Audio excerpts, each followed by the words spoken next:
Imagine living in a world where the clock stopped in 1945, but your calendar kept running for nearly 3 more decades. Imagine spending 29 years hiding in the dense, unforgiving jungles of a remote Pacific island, convinced that World War II was still raging, that the skies were still filled with enemy bombers, and that your nation's survival depended entirely on your refusal to give up. This is not a work of fiction, nor is it a psychological thought experiment.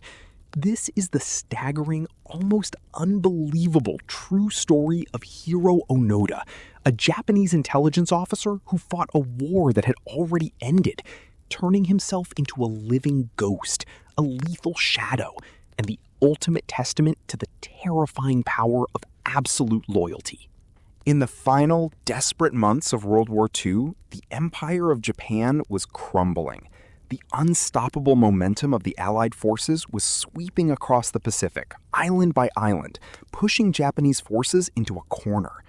It was during this chaotic twilight of the war, in December 1944, that Lieutenant Hiroo Onoda was ordered to Lubang Island, a small but strategically vital strip of land in the Philippines. Onoda was not a regular infantryman. He was an elite operative trained in the art of kogi-kyuhei, guerrilla warfare, sabotage, and psychological operations. He was a man taught to survive on nothing, to blend into the shadows, and to disrupt the enemy at all costs. When his commanding officer, Major Yoshimi Taniguchi, sent him into the jungles of Lubang, he gave Onoda a strict, unbreakable directive that would seal his fate for the next 29 years. Taniguchi looked Onoda in the eye and said, "You are absolutely forbidden to die by your own hand. It may take 3 years, it may take 5, but whatever happens will come back for you. Until then, so long as you have even one soldier, you are to continue to lead them. You may have to live on coconuts. If that's the case, live on coconuts. Under no circumstances are you to surrender voluntarily." To a modern audience, these orders sound like a suicide mission. But to Onoda, steeped in the uncompromising code of the Japanese military, it was a sacred covenant. When American forces landed on Lubang Island in February 1945, the Japanese defenses quickly shattered. Most of the remaining troops surrendered or were killed, but Onoda did exactly what he was trained to do.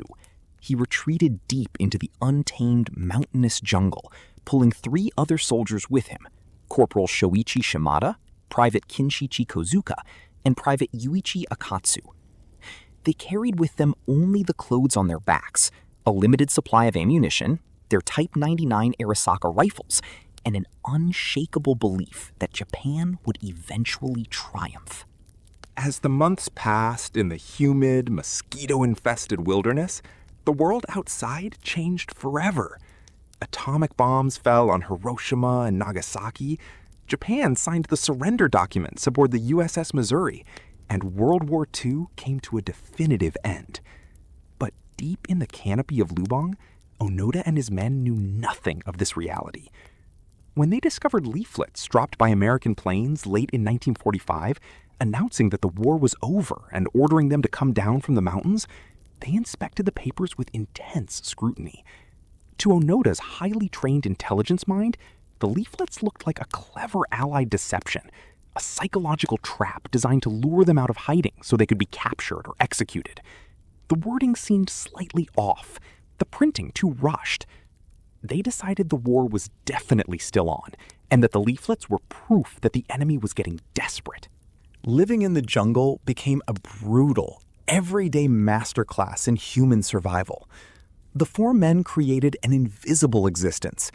They built temporary shelters that could be dismantled in minutes, never stayed in one place too long, and learned to move through the thick brush without leaving a single footprint. To survive, they raided local villages, stealing cattle for meat, which they painstakingly dried into jerky to prevent spoilage. They gathered bananas, coconuts, and wild fruits, always careful never to take too much from one area to avoid revealing their patterns. They kept their rifles pristine, wrapping them in stolen canvas and oiling the mechanisms with coconut oil. Every bullet was treated like a priceless treasure. But isolation and a hostile environment take a heavy psychological toll. In 1949, after 4 years of hiding, Private Akatsu could no longer bear the endless tension and deprivation. Without telling the others, he slipped away in the night and eventually surrendered to Philippine authorities in 1950. The departure of Akatsu sent shockwaves through Onoda's small cell. Instead of realizing the war was over, Onoda and the remaining 2 men became even more paranoid, assuming Akatsu had been brainwashed or forced to reveal their hiding spots. They dug deeper into the jungle, increasing their security and viewing any human presence as an immediate, lethal threat.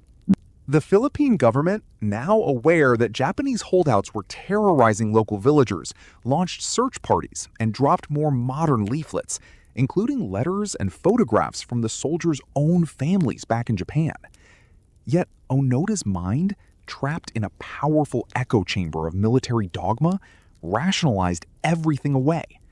When he saw photos of his aging parents, he assumed the Americans had staged the photographs, using actors, or forced his family to pose at gunpoint.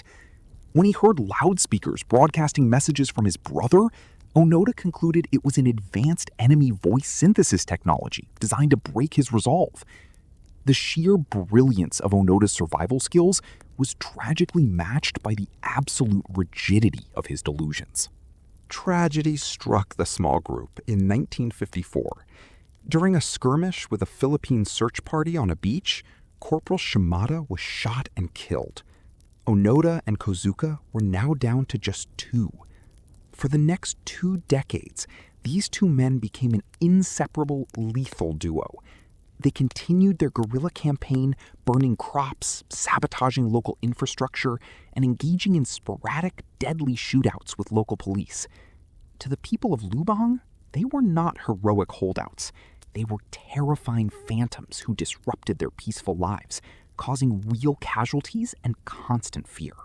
The years bled into decades. The 1950s turned into the 1960s, and the 1960s gave way to the 1970s. The world was witnessing the space race, the rise of television, and the Vietnam War, while Onoda and Kozuka were still fighting the battles of 1945. Then, in October 1972, disaster struck again. While trying to burn a stockpile of rice gathered by local farmers to disrupt what they believed was an enemy supply chain, Onoda and Kozuka were ambushed by Philippine police. A hail of gunfire erupted. Kozuka was hit in the chest and died on the muddy ground. At 50 years old, Hiroo Onoda was completely, utterly alone. For another 2 years, Onoda carried on the mission by himself. His body was weathered, his teeth were decaying, and his clothes were a patchwork of burlap and repaired uniform scraps. But his spirit remained unbreakable. He was a man existing entirely out of time.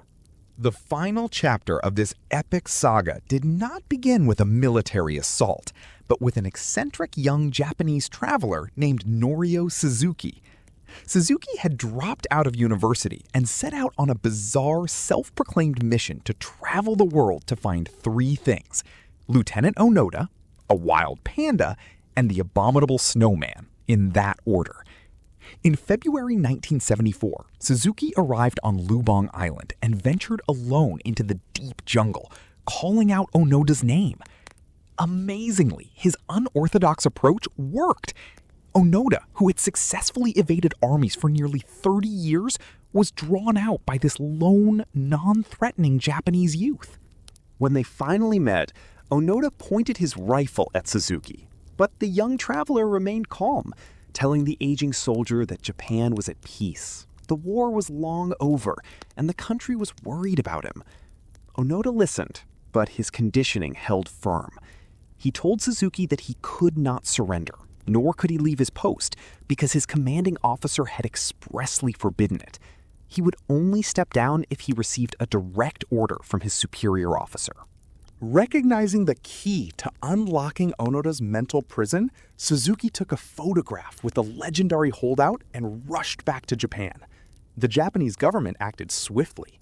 they tracked down Onoda's former commander, Major Yoshimi Taniguchi, who had long since left the military and was now working as a quiet bookstore owner. On March 9, 1974, Major Taniguchi, wearing his old, faded military uniform, flew to Lubang Island and walked into a designated clearing in the jungle where Onoda had agreed to meet Suzuki. Onoda stepped out of the shadows, saluted sharply, and stood at attention. With a heavy heart and a trembling voice, Taniguchi read the official revocation of all combat duties, formally commanding Lieutenant Hiroo Onoda to cease all military operations immediately. The illusion collapsed instantly.